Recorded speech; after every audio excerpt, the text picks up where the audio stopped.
नमस्कार दोस्तों, मैं हूं डॉक्टर रजत मालोत। आज मैं सेरेब्रल पॉल्सी में की जाने वाली सर्जरीज़ के बारे में आपको कुछ बताऊंगा और ज़्यादातर उस पे डिस्कस करूंगा जिसके उनकी सर्जरीज़ के साथ जो गलतफ़हमियां माँ-बाप में जुड़ी हुई है, उस पे हम एक-एक करके आपको बताएंगे कि वो क्या-क्या गलतफ़हमियां हैं।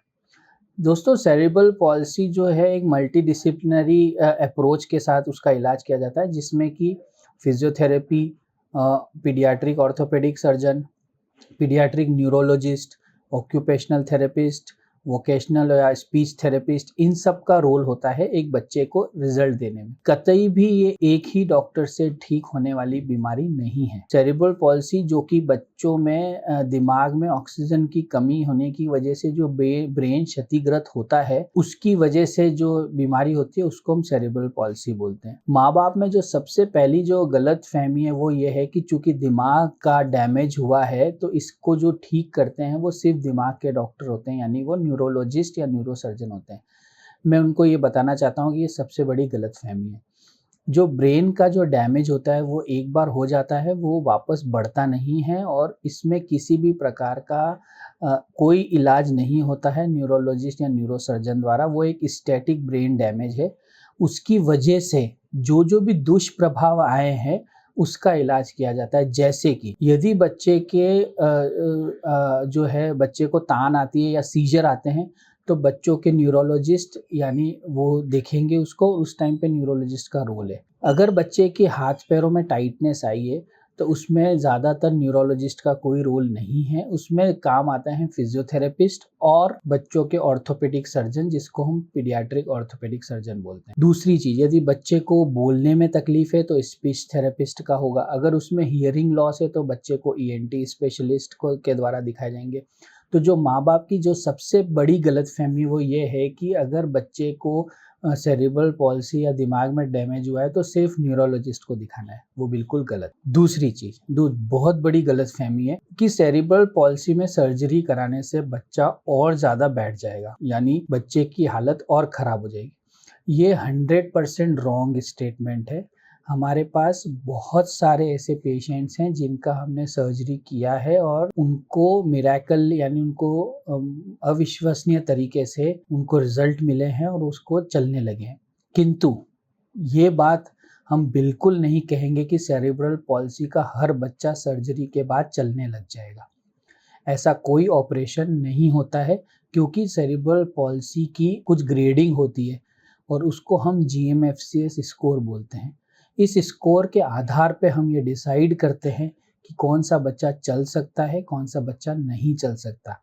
जनरली जो ग्रेड 4 या 5 के बच्चे होते हैं उनमें हम कोई भी ऑपरेशन कर लें, वो बच्चा नहीं चल पाएगा या एट द मोस्ट वो बहुत ही ज़्यादा असिस्टेड वॉकिंग यानी व्हीलचेयर या फिर कोई वॉकर के सहायता से खड़ा हो सकता है, किंतु वह इंडिपेंडेंट नहीं चल सकता। तो ये बात बिल्कुल गलत है कि इनफैक्ट कई बार माँ-बाप ये सोचते हैं कि फिजियोथेरेपी से ही बच्चा चलेगा, ये बात भी बिल्कुल गलत है, क्योंकि चलना या न चलना उसके ब्रेन डैमेज की एक्सटेंट पे डिपेंड करता है और वो जीएमएफसीएस के द्वारा क्लासिफाई होता है।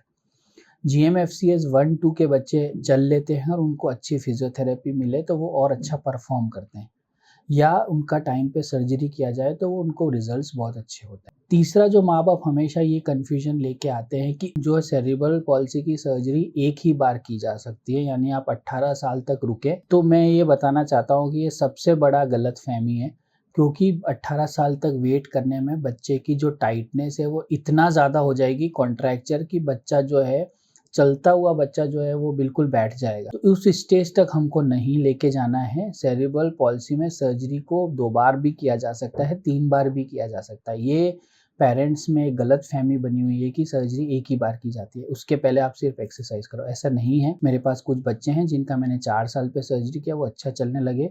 9 साल पे उनके टाइटनेस वापस आई तो फिर हमने वापस से सर्जरी किया और एक बार हमने उनकी 17 साल पे सर्जरी की। तो ये बिल्कुल भी गलतफ़हमी है आपकी कि सेरेब्रल पॉल्सी की सर्जरी को एक ही बार करना है, नहीं।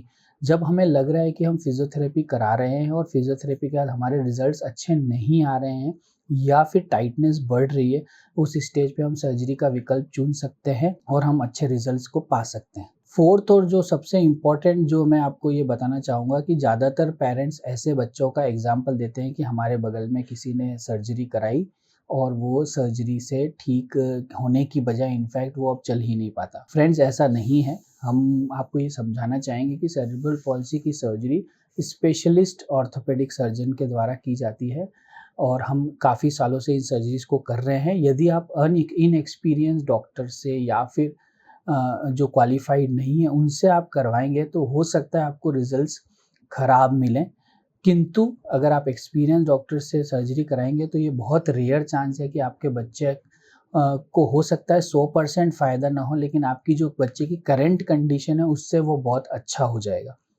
और उसके बाद एक चीज़ का ज़रूर ध्यान रखिए कि सर्जरी के बाद भी फिज़ियोथेरेपी का रोल उतना ही है, बिकॉज़ जो मसल को हम लेंथन करते हैं या फिर हम मसल को लूज़ करते हैं, उसके बाद उसको स्ट्रेंथ लाने के लिए फिज़ियोथेरेपी लगता है। तो जब भी हम सर्जरी करते हैं तो सर्जरी के 1 या 2 महीने तक बच्चा थोड़ा-सा डाउन आता है, वो वापस से फिज़ियोथेरेपी से उठता है और वो जो रिज़ल्ट होता है वो केवल फिज़ियोथेरेपी से फ़ार बेटर होता है। तो आप इस चीज़ को बिल्कुल भी ना लें कि सेरेब्रल पॉल्सी की सर्जरी के बाद कोई बच्चा अगर बहुत ख़राब हो गया है तो इसका मतलब सारी सर्जरीज़ गलत है। ये बहुत गलत धारणा है और ये जो सर्जरीज़ है या तो ये इनएक्सपीरियंस्ड डॉक्टर के द्वारा की गई या फिर माँ-बाप ने उसके बाद उसमें फिज़ियोथेरेपी नहीं की गई या फिर वो बीमारी वापस से बहुत तेज़ी से दोबारा आई है, तो हो सकता है रीसर्जरी से उस बच्चे का कुछ अच्छा हो पाए। फ्रेंड्स, मैं आपको ये बताना चाहता हूँ कि सेरेब्रल पॉल्सी की सर्जरी से डरे ना, जब आपको रिक्वायरमेंट है तो ये सर्जरीज़ करी जानी चाहिए। इससे बच्चे का जो है लेवल जो है पहले वाली लेवल ऑफ एक्टिविटी और इम्प्रूव होती है और शायद वो 100% उसमें ठीक ना हो पाए, किंतु जो है टाइम के साथ जो बच्चे बहुत ज़्यादा बिगड़ रहे हैं, उनमें डेफ़िनेटली बहुत ज़्यादा फ़ायदा मिलेगा और स्पेशली सेरेब्रल पॉल्सी की सर्जरी उसमें बहुत सक्सेसफुल है, जिसमें बच्चा कैंची लगा के चलता है या फिर बच्चे को जो है एड़ी उठा के चलता है या घुटने मुड़ा के चलता है या फिर बच्चा एक हाथ को अंदर की तरफ मुड़ा के रखता है, काम कम में लेके रखता है। तो इन सब सर्जरीज़ में, इन सब कंडीशन में सेरेब्रल पॉल्सी सर्जरीज़ का बहुत रोल है और रिज़ल्ट्स बहुत अच्छे हैं अगर साथ में फिज़ियोथेरेपी की मदद ली जाए। फ्रेंड्स, मैं हूँ डॉक्टर रजत मालोत, डायरेक्टर मालोत हॉस्पिटल जयपुर और मैं काफ़ी सालों से सेरेब्रल पॉल्सी की सर्जरीज़ कर रहा हूँ। यदि आपको लगता है कि आपके बच्चे को सेरेब्रल पॉल्सी है और उसको आराम नहीं आ रहा है, तो आप हमें कॉन्टैक्ट कर सकते हैं मालोत हॉस्पिटल जयपुर में। धन्यवाद।